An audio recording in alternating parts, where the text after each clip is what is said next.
Welcome to our channel, ladies and gentlemen.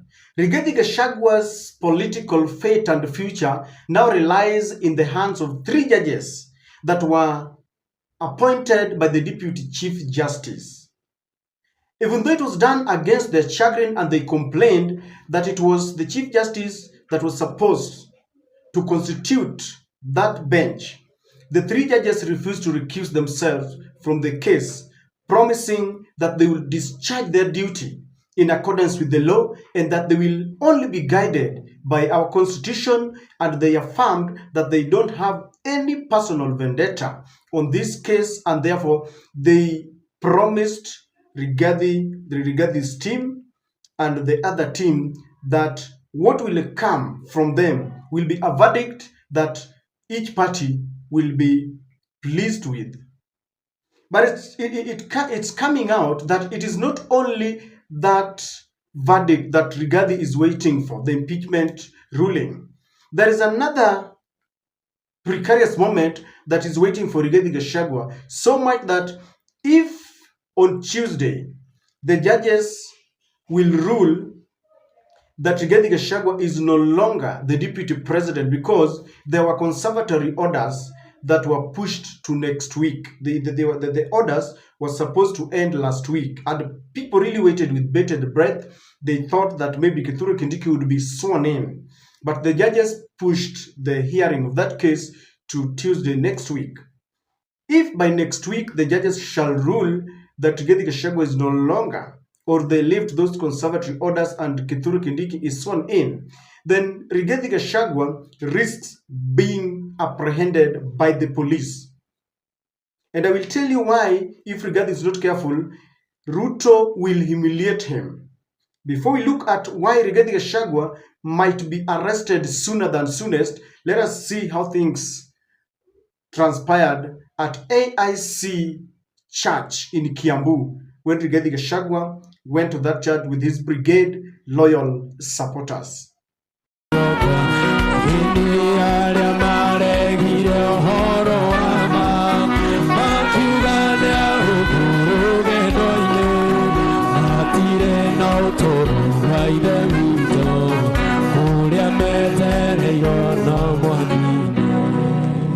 Amen. Que cara aí, né? Thank you, mono, Provost.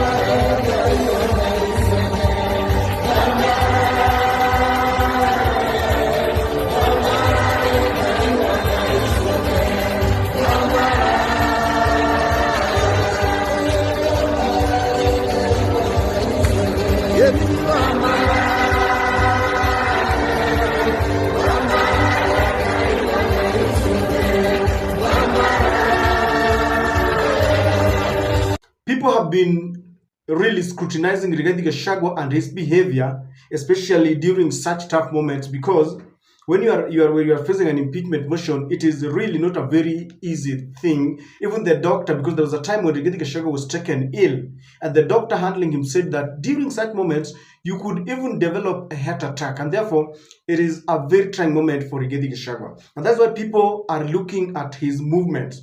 What can we conclude about, or what did I observe from the very few moments that you've seen there?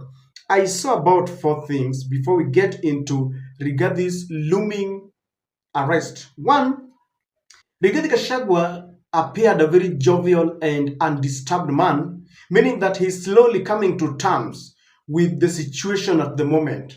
He's psychologically being prepared, and I believe that someone is working on this, preparing him that it can go either way.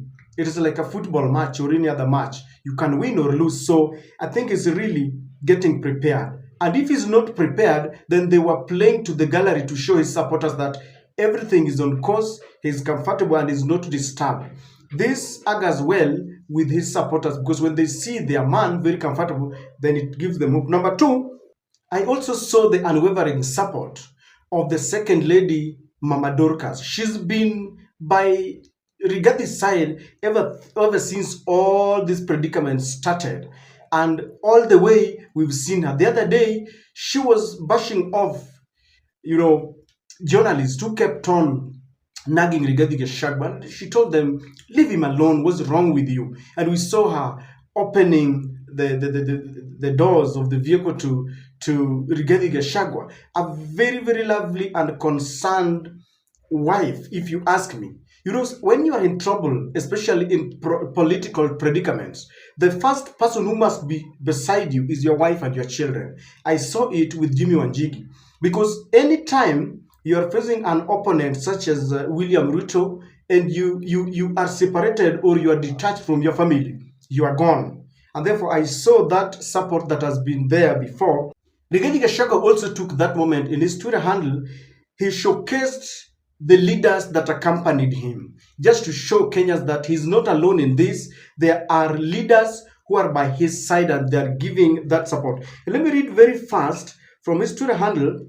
Rigathi Gachagua says that they had, among other people, John Medhu Nyandarua, Joe Nyutu Muranga, MPs Gadhoni wa Mushomba, Njeri wa Maina, Kirinyaga Woman Rep, Wanjiku Muhia, Kipipiri, George Koimburi Juja, Jane Kihara Naivasha, John Kaguchia Mkurueini, Onesmus Ngogoyo, Kajiado North. And he does not stop there. He says there was Major Donk, Trezia Wairimu, and MCS from Kiambu, Muranga, and Kirinyaga, as well as the former Kakamega Senator Cleopas Malala and former Governor Waititu Babayao. So I also witnessed that there are leaders who decided to stand by Rigathi's side. And last but not least, Rigathi Gachagua could as well, the significance of that church event is that Rigathi Gachagua could as well have attended that church session as for the last time as a deputy president. Because if by next week the court rules that he's no longer the deputy president, the subsequent church, the immediate weekend that follows, Rigathi will be there as a civilian, and trouble might just follow, ladies and gentlemen. Why am I saying that Rigathi Gachagua risks being apprehended? Last week, Rigathi Gachagua called for a press conference, and he said that twice some staff from the NIS tried to poison him. And with that statement, the DCI, because he said the first one was in Kisumu, the first attempt, and the second one was in his home, where some food that was prepared for him and the Kikuyu Council of Elders was to be poisoned. The allegations carried a lot of weight, and so he was requested by the DCI to go and record a statement. Up to now, I believe Rigathi has not gone there to record a statement. The only thing that still covers Rigathi Gachagua is because he's a deputy president. Do you think Rigathi Gachagua, having been summoned and he has not gone, do you think he will be off the hook? And I want to give you reasons why. Because of this, Rigathi will be arrested if at all he loses that case and he becomes a civilian. That's why he must pray so that the courts rule that he is still the deputy president. Number one, it is the law that when you are summoned by the DCI, you must present yourself, or your lawyers must present themselves. If Rigathi has not gone there, and I'm not aware that even his lawyers have represented him, because he's been concentrating so much in this impeachment case. If at all he has not, then they will arrest him, because it is the law. Anybody must obey court summons. I saw what happened to Masengeli when he was ordered to go and appear in the court, and it was a serious thing. So he will be arrested because it is the law. Number two, this is a supremacy battle between William Ruto and Rigathi Gachagua. And William Ruto and his camp, after Rigathi bragged that they were elected together and that they were elected by 7 million, and so the MPs cannot gather about 200 or 300 people to impeach him, William Ruto wanted to show Rigathi Gachagua that I'm the commander-in-chief of all the armed forces, and he wanted to show him that you're a small man in my hands. So they would want to arrest him, to intimidate him, to provoke him, and even to humiliate him, because an immediate former deputy president being arrested, and they can dramatize it. They can decide to, pull him away, handcuff him, because already they have withdrawn his security. His members of the staff have been sent on home on compulsory leave. And so what is remaining? They can easily humiliate him. And that's why I fear that if he's not very careful, if that case doesn't go his way, he will be arrested. We also know that after Rigathi Gachagua had claimed that the Nordin Haji, the Director General of the NIS, is incompetent, there is a beef between them, and he might want to retaliate, if I'm not wrong. They also warned him that the moment that cap of being a deputy president will be blown off his head, then he will have to fight it alone as a civilian, as a Kenyan, an ordinary Kenyan, and it will be very bad for him. And therefore, ladies and gentlemen, there will be an arrest warrant against Rigathi Gachagua, and they will arrest him with the charges of the NIS, because already you know that his members, some of his very friends, are being investigated, that they infiltrated the Gen Z protest in order to topple Ruto's government. All that will lead to his arrest, and we see how the drama will unfold.